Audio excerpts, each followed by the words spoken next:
Good evening, I'm Ted Koppel, and this is Nightline. Sticks and stones might break the bones, but it's the printed word that brings in the lawyers. And more recently, it's also brought in the kind of public figures we're not used to seeing in multi-million-dollar libel suits.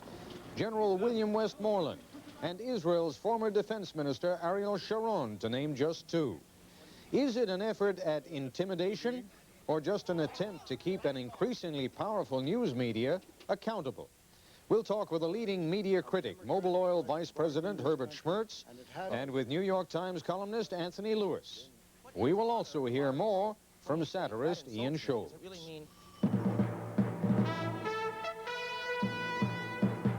This is ABC News Nightline. Reporting from Washington, Ted Koppel. It is, when you think about it, kind of a cockeyed scheme. The idea was to send out this letter to approximately 1 million people, identified as conservatives, urging them to buy up CBS stock.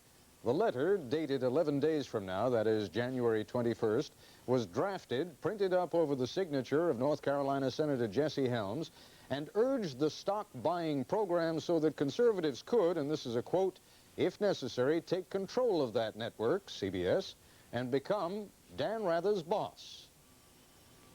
I think we've hit a nerve, however. A nerve, however? In what way? Well, all the calls, Barbara says we've had a number of calls today. That's good, but I'll talk to you later on about it. That's good how? What's the purpose? Why is it good? Well, if people are interested in it, that's fine. Well, a North Carolina newspaper, the News and Observer of Raleigh, got hold of a copy of the letter, printed it, and whether it will now actually be sent out, nobody is saying, at least not in Senator Helms' office. But it does underscore the level of frustration that many people feel with the media.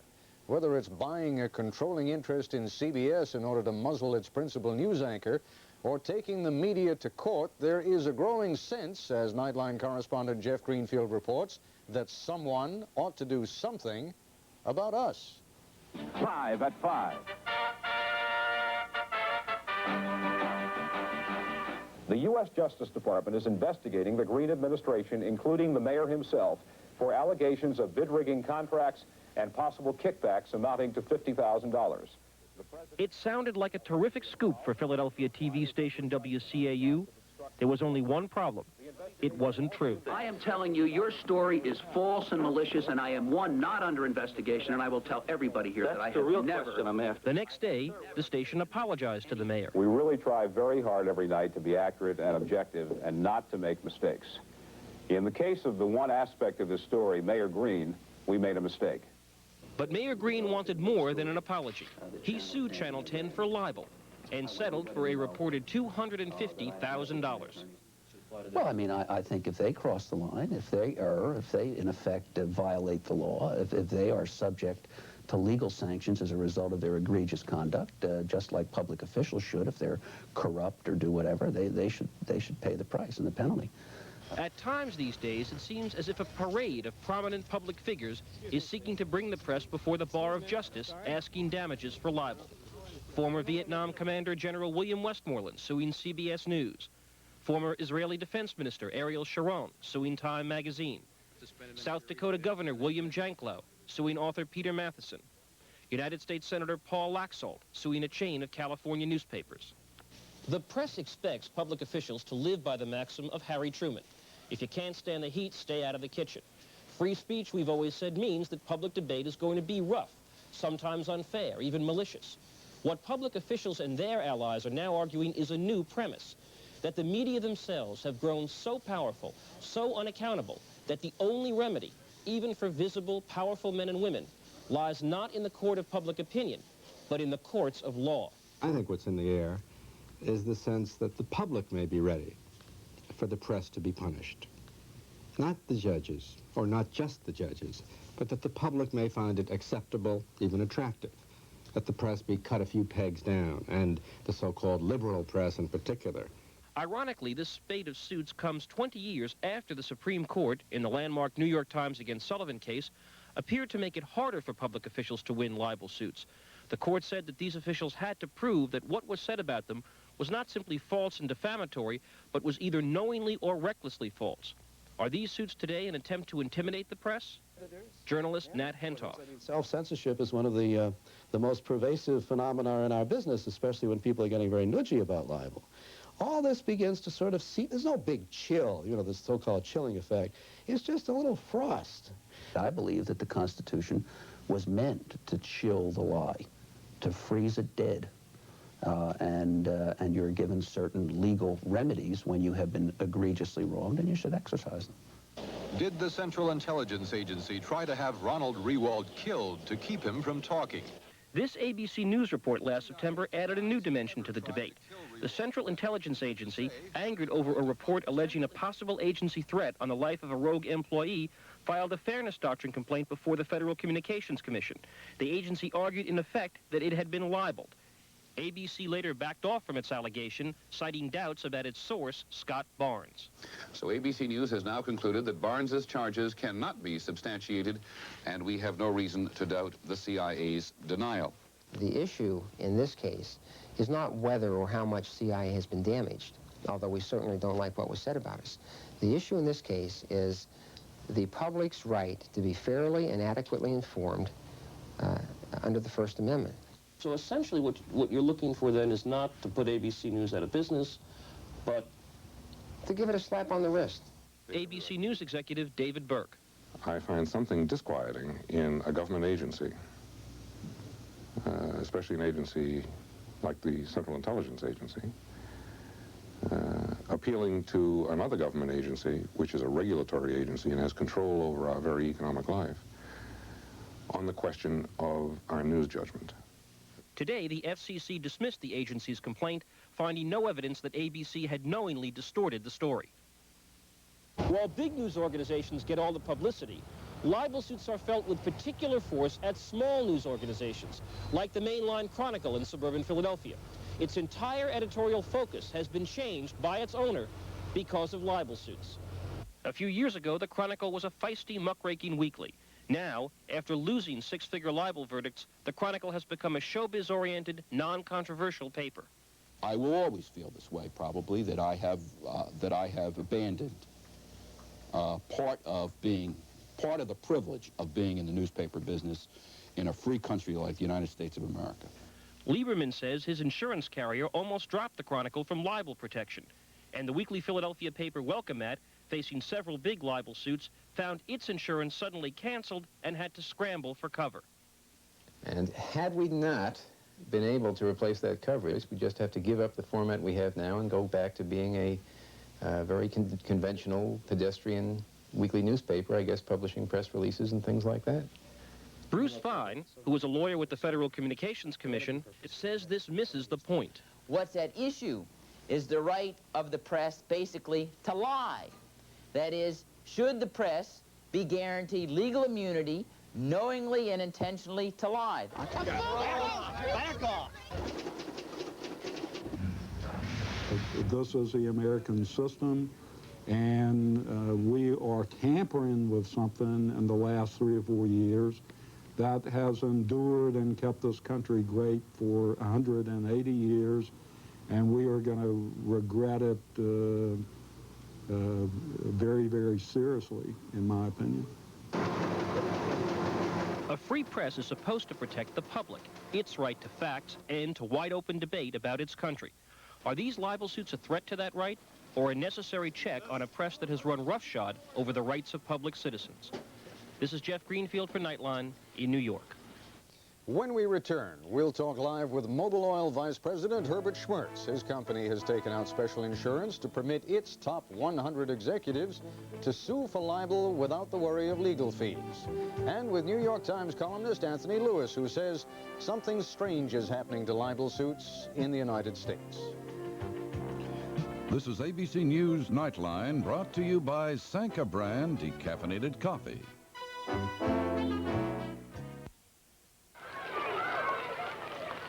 Hey guys, watch out for Timmy's leg.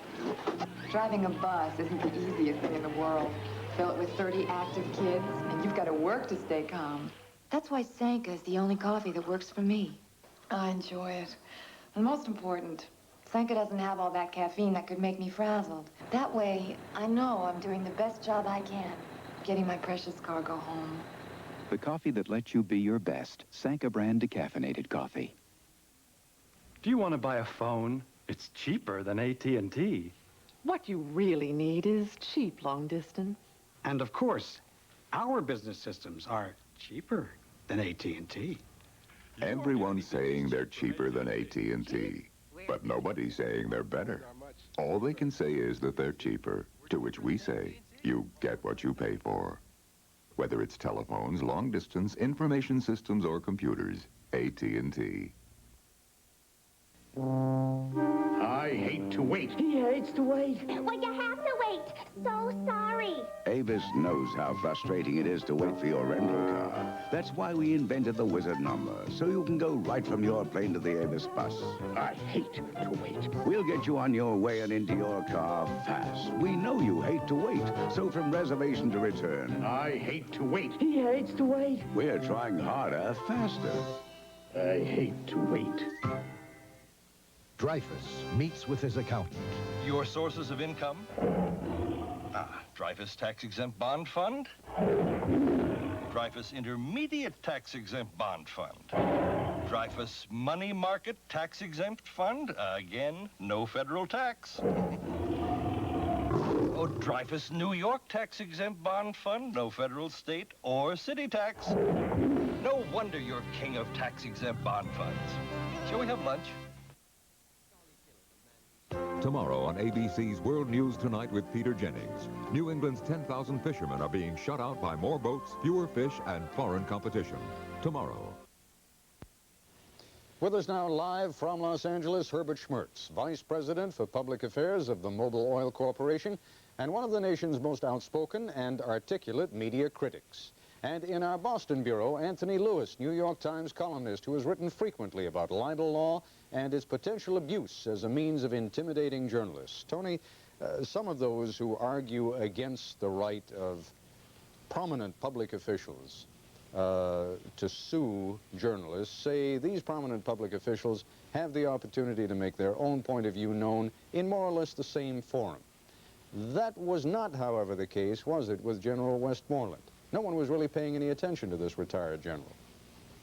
Well, in fact, after the matter became controversial because of an article in TV Guide criticizing the CBS program, CBS offered General Westmoreland, as I recall, 15 minutes of unedited airtime in order to reply, and as you know, that's a lot of time on television. He turned it down and sued instead. But that was way, way, way into the process, wasn't it? Yes, it was some months after the program, that's true. So if a 68, 69, 70-year-old general feels, maybe I don't have the time to wait around for the media to spend a year or 2 years or 3 years catching up with my right to respond, and that his reputation, he obviously felt, has been damaged during that period, why shouldn't he have the right to go to court? Well, what strikes me about all this, not you so much, Ted, as the other people, is how unhistorical it is, what a radical change it is from the American tradition. You know, far worse things were said about George Washington and Thomas Jefferson and Abraham Lincoln, or more recently Earl Warren, than were said about General Westmoreland, and they didn't sue. They did the job they were there to do, and they bore it on the Truman heat in the kitchen theory. Well, Herb Schmertz, is it just that our public officials are less tolerant than they once were, or is it that, particularly because of television, more people are hearing some of these libelous or non-libelous statements? Well, there's no doubt that the press is substantially more powerful than the times that Tony was talking about, but his historical reference isn't exactly right. Thomas Jefferson, when he was president, filed a libel suit. He lost it, but he filed a libel suit, and Thomas Jefferson was one of the great defenders of the right of people to file libel suits in the state courts. But I think what you have since 1964 with the Sullivan case is a new kind of journalism. I think the journalists felt that the Sullivan case gave them an immunity as a result of the tremendous burden that plaintiffs would have, that they felt they could just about do anything they wanted. And I think you have emerging now a feeling on the part of the press that they're somehow above the law, that they can make false statements about people, that they can damage people, and they don't have to suffer the consequences. Right. Hold on just a second. If I may, let me just interject another question to Herb Schmertz. If you say that they feel they can make knowingly make untrue statements about people, that in a sense comes pretty close to proving the malice that would still make them vulnerable to a libel suit, wouldn't it? I can't believe you really believe that the responsible news organizations in this country knowingly go around telling untruths. Do you believe that? Well, Ted, I think the Sullivan case gave them a feeling that it's almost impossible because of the cost and burden for a plaintiff to win a case. Now, what's happened is plaintiffs have proved that they can win cases, so now people like Tony Lewis are saying we have to find another way of handling these, and he really wants to go to the law of the jungle, get these out of the courts, and substitute some sort of jousting test whereby the aggrieved would look to the person who caused the problem to solve it. It just seems to me very simple that I don't see how protecting falsehood helps in the search for truth. All right, I'm going to pull back to a neutral corner. Go, Tony. Thanks, Ted. You know, I repeat how amazing it is to hear these radical suggestions coming from you, Herb, and offering them as if they were the conservative view. You know, we had a law in this country. I don't know what those words mean. Back in 1798, that's a while ago, Congress passed a law doing what you want to do to shut up the press. It was called the Sedition Act, and it punished false and malicious statements about the president, members of Congress, and so on. And Jefferson and Madison thought it was unconstitutional, and the Supreme Court has so said. And the reason is simple. In this country, we have an open debate. Sometimes it's abusive. It's different from other countries, but when it comes to public officials and policy, it's free and open. Now, I'd like to Let me read you what, I want to read you what Jefferson wrote to Abigail Adams about the very law you're talking about. Nor does the opinion of the unconstitutionality and consequent nullity of the law remove all restraint from the overwhelming torrent of slander which is confounding all vice and virtue, all truth and falsehood in the United States. Now, all right, hold it, gentlemen. I'll tell you what, as the lawyers like to say, let it be stipulated that Thomas Jefferson was one hell of a fella. Why don't we hear from Herb Schmertz and Tony Lewis? I want to know what you guys think, not what Jefferson said 200 years ago. But he's wrong about Jefferson, Ted. Ted, I'd like to put this one. Truth is, of course, that Jefferson, though he detested the press as president, was prepared to bear it. That's the difference. But now, let's answer this, Herb. My point about how the radical change is coming from you guys, not from the press. The Sullivan case. In that case, 20 years ago, the anti-civil rights people, the white supremacists in the South, decided to use libel suits as a new political weapon. They sued the New York Times, this one fellow, for $500,000 because of an ad that made trivial mistakes, saying, for example, that Dr. King had been arrested 7 times in Alabama instead of 4. And on the basis of those trivial mistakes, a jury awarded $500,000 to Commissioner Sullivan. That's what went to the Supreme Court. A suit not designed to repair reputation, but a political lawsuit designed to keep the press...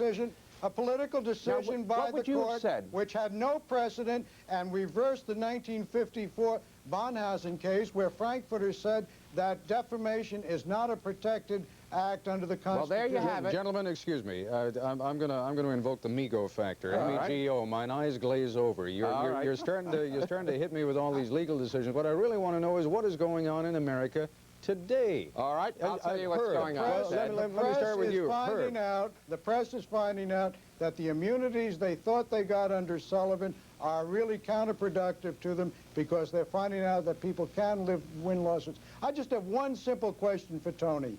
How does the protection of falsehoods lead to the finding of truth? It just doesn't, I don't understand that. Well, it's like saying that a doctor who leaves a sponge in an appendix is not going to be liable, and that's going to lead to better operations later. I wish Madison were alive to answer that question for you, Herb. Well, he's not, Tony, so it's yours. Don't. Let's stick with 1984. You answer his question. The answer is that in our system, we know there are no absolute truths. We have a combat, a competition of different views. That's what America's all about, because there's no one person who can tell you that's true, that's false. We have a clash of views. Right, but let me interrupt. Hold it just a second, Herb. Let me interrupt one more time, and then I really will step back again.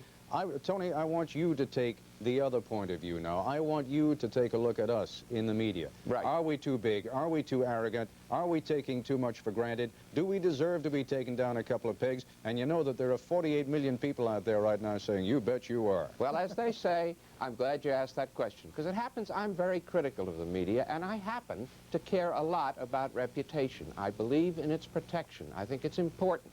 And when I see Mayor Green, I'm with him, and he sued for an amount that reflected a concern for reputation, $250,000. When Senator Laxalt sues for $250 million, he's not interested in reputation, in my judgment. He's out to intimidate the press, and that's the difference. Of course we can be arrogant. Of course we make mistakes. But I know from the people I've seen in the media that we try our best to do an honest job, and moreover, we criticize each other a lot. And I think maybe more freely than people in the Mobil Corporation criticize each other. Now, Herb, you make the same kind of effort to take it from the other point of view. You've got lots of friends in the media, and you know we're not a bunch of crooks by and large. Right. There's no doubt that the vast majority of the media are hardworking, decent, dedicated people. But it is also true that there has emerged a type of journalism that thinks that they really are above the law. And there are some journalists who feel that really they should have or do have this kind of immunity. Are you also prepared to concede that there are some people now in government, in big business, who are really trying to scare the dickens out of the media? No, I will concede that there are people in big government and big business who want to chill a certain kind of thing. They want to chill untruths, and I think that's fine. I mean, all the media has to do is tell the truth, and there's no problem. Ah, if only truth were that easy to define. That's what we have juries for. I'd like to say one word about the word big. All right, we're down to our last 45 seconds, Tony. Okay, so and it's this. Sure, some media are big. A lot of little papers, as we heard before, have been hurt. But why do we have big media? In part because we have big government. Government 1,000 times bigger than Madison and Jefferson knew, with immense power over all the citizens, and the only check on it is a stronger press. All right. I don't think that's why you got the last word. Well, I don't think that's why we have big media. We have big media because the big media conglomerates are buying up all the small companies. More small newspapers have been put out of business by big media companies than by any libel suit. All right. On that chilling note, let me thank you both. Herb Schmertz, Tony Lewis, it was good of you to join us. When we come back, another view on libel suits from satirist Ian Schultz.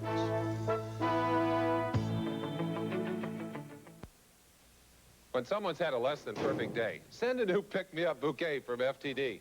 Leo, are you in there? No. Leo, everybody fumbles the ball. Not 5 times. Got a surprise for you. A pick-me-up bouquet from Lois in Des Moines. 5 times in the same quarter. It's flowers in a rainbow coffee mug and a reusable tote bag so you won't drop it. Ha ha. I'll just leave it here for you.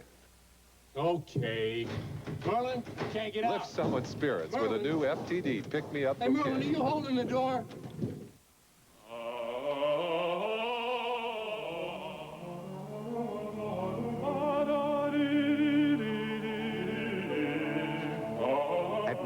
We make computers that not only enhance individual performance, but work in harmony with one another and compatibly with our competitors to bring out the brilliance in all. Wang, we put people in front of computers. When you need a business loan, does your bank seem to take forever? It should be any day now. Any day, any day. At United Jersey, our bankers value your time as much as your money. We approve some commercial loans in 3 days or less. Mr. Gavin, you'll have the money in your account on Thursday. Yes, this Thursday. If time means money to you, talk to United Jersey, the fast-moving bank.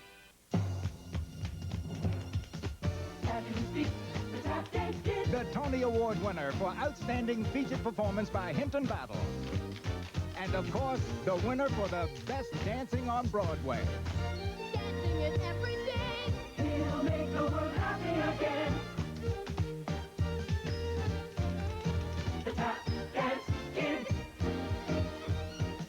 At the Minskoff Theater, call 944-9300. Now another Blue Ribbon service from Con Edison. The Johnsons know it's important to save energy, so they called Con Edison for a free home energy audit. A trained specialist suggested more insulation here. 3 storm windows, 2 storm doors. Con Edison even helped arrange for contractors and low-cost financing. To find out more about Con Edison's free home energy audit and other Blue Ribbon services, write Con Edison, Free Home Audit, Box 900, Cooper Station, New York, 10003.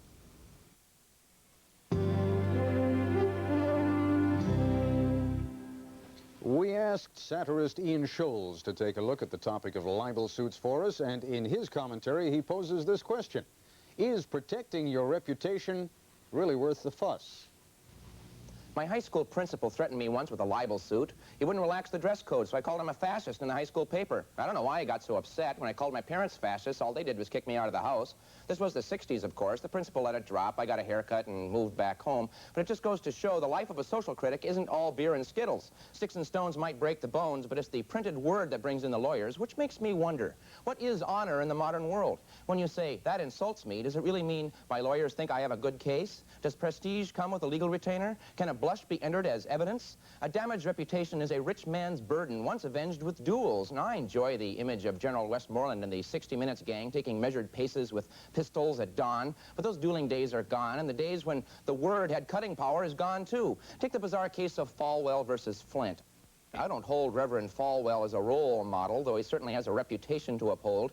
But how can anything said by Mr. Flint possibly affect that reputation? How seriously can you take Hustler's opinion on anything? Take the National Enquirer. It is disgusting, and it is a pack of lies. Suing them is like calling a liar a liar. You're not fooling anybody or changing anything. You're only translating your own embarrassment into a court settlement. And it's the lawyers who get most of the blood from the stone of libel suits. All of this just goes to show I'm glad I'm not in high school anymore. I'm too old for one thing. I don't have a lawyer for another. And it shows that those who say the pen is mightier than the sword are liars. Ask yourself, would you rather be called nasty names in the newspaper or pierced with a sharp instrument? No contest. I don't care what you call me. I've called myself worse. Compared to the real problems of the world, humiliation is a minor and temporary inconvenience. Only now, in these self-indulgent times, is personal embarrassment considered a tragedy. That's my opinion. If you don't like it, sue me. I gotta go.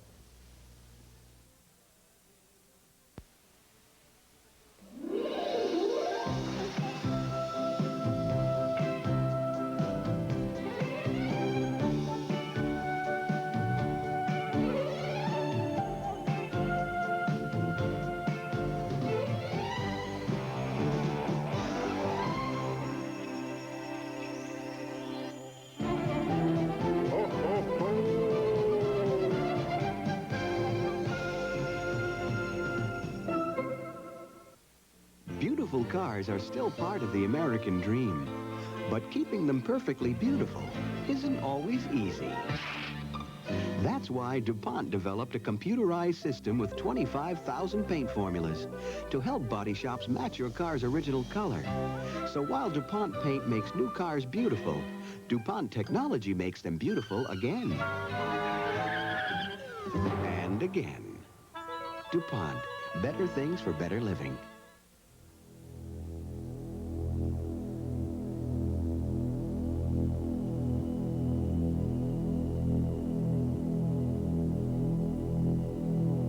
Escape from your desk-bound PC.